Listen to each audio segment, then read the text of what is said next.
ఈ రోజు తిరుపతి పార్లమెంట్ కార్యదర్శిగా నియమింపబడిన జేడబ్ల్యూ విజయ్ కుమార్ ని మున్సిపల్ కార్పొరేషన్ డిప్యూటీ మేయర్ చాంబర్నందు అతనికి డిప్యూటీ మేయర్ ఆర్సీ మునికృష్ణ శాలువాలతో సత్కరించి శ్రీవారి చిత్రపటం ఇచ్చి సన్మానం చేయడం జరిగింది.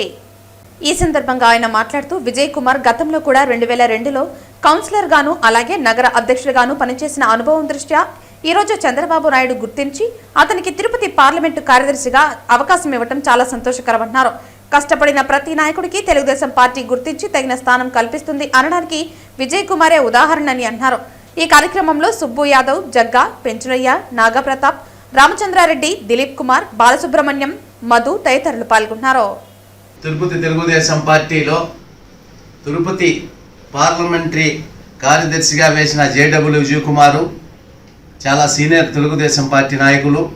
గతంలో ఇతను సిటీ ప్రెసిడెంట్ గాను, దానికి ముందు 2002లో కౌన్సిలర్ గాను పనిచేసి పార్టీకి ఎనలేని కృషి చేశాడు.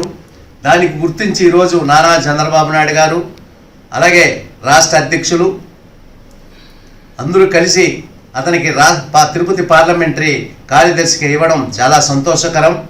ఈరోజు అందరం కలిసి పార్టీ కష్టపడి జేడబ్ల్యూ విజయ్ కుమార్ గారు ఇంకా పార్టీకి కష్టపడి ఉన్నత పదవుల్లోకి వెళ్ళాలని ఆ కలియుగ వెంకటేశ్వర స్వామి మరియు తిరుపతి తాతయ్యగుంట గంగమ్మ తల్లి ఆశీర్వాదాలు వాళ్ళకు ఉండాలని మనస్ఫూర్తిగా కోరుకుంటూ విజయ్ కుమార్ గారు కష్టపడి కష్టాన్ని గుర్తించి ఈరోజు తెలుగుదేశం పార్టీ పార్లమెంటరీ కార్యదర్శి ఇవ్వడం చాలా సంతోషకరం. అందరం కష్టపడి తిరుపతి తెలుగుదేశం పార్టీని అభివృద్ధిలోకి నడుపుతామని కోరుకుంటూ నమో వెంకటేశ్వర.